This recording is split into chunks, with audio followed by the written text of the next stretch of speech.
Then we move on to the next one. This one I'm very excited for. This one is Herbert the Blaze Burns versus Daniel Pineda. Herbert Burns, he's 11-2.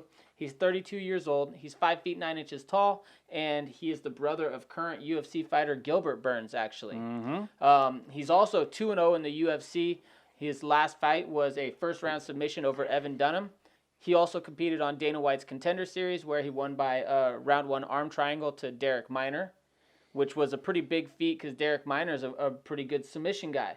He's another guy with a lot of submissions on his record that came in. He took Burns back early and looked to threaten to submit Burns, and Burns was able to fight out of that and then submit Minor still in the first round. So, you know, that was an exciting introduction to Mr. Burns here for the UFC. I'm pretty excited about him. Burns brothers are doing some big things, man. Yeah, they look really good. So, but Daniel the Pit Pineda, he's a pretty good fighter too. He's an American.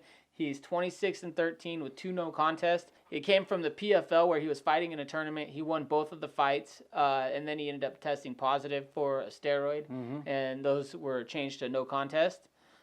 He's also starting his second run in the UFC right now. Yep. His first one was run. He went 3-4 in the UFC. This is his first fight back in the UFC, looking to do big things. What do you think about these fighters? Well, you know, you touched on both of them. Good submission stuff, you know. Burns, BJJ black belt. I think Pineda is a black belt as well. Yes, he is. But we've talked about that there's levels to this. Burns is at a higher level when it comes to the BJJ, in my opinion, based off what we've seen.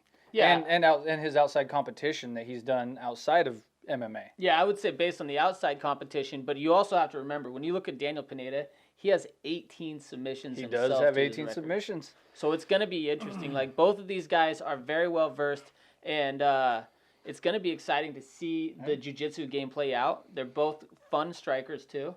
Yeah, so, you know, Burns has a 5-fight win streak currently with 4 of those being finished in the first round and the other one being a second-round finish. Yeah. So, I mean, he's looking to get it done and get it out of there. A lot of times, you know, with some jits guys, you tend to see they don't use their jits until they get taken down or something like that. Burns is super offensive with his jits. He's looking to take you down and submit you. Like he's going to be looking to get in and scrap with you and get you down to the ground. The one thing I am a little bit nervous about is he only has 2 decision wins.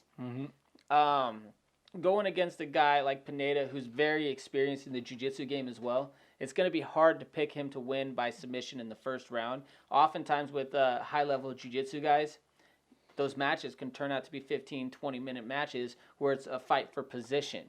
So this jiu-jitsu game could get negated in a five-minute round system to where potentially it works its way to a decision. Does Burns have the cardio to really go the distance?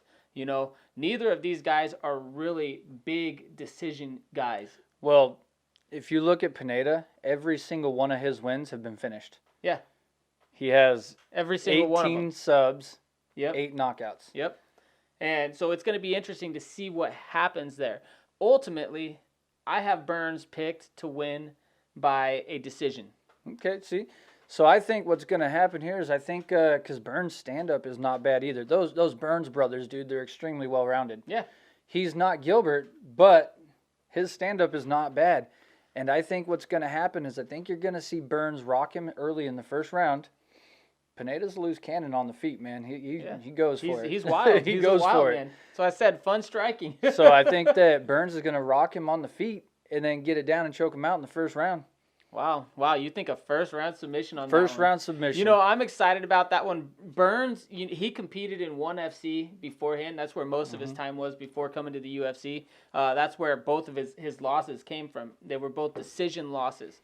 So 2 of the 4 times that he's actually gone to decision, he's lost. And all of Pineda's times that he's gone to a decision, he's lost. So it's going to be interesting, which is why I have Burns picked to win by decision. I don't know if the submission is going to win going to happen simply because of the experience. Pineda, he's fought in Bellator. Legacy FC. He's fought in He's LFA. been everywhere. He's fought in PFL, Elite XC, everywhere, like you said. And he's got several other championships to his name. I'm not going to go through and name them all, but I'll just say, a couple of them. Legacy FC champion, Fury FC interim featherweight champion, and lightweight champion. He's been everywhere, done a lot of things, and his last submission win in the UFC was over Justin Lawrence, and that was a Submission of the Night award as well. So I'm not sure that the submission's going to come. I am very, very excited about it. It's going to be a fun fight. You have a first-round submission picked? First-round submission for Burns, awesome. baby. That'll be awesome. That'll be exciting. I got a decision picked.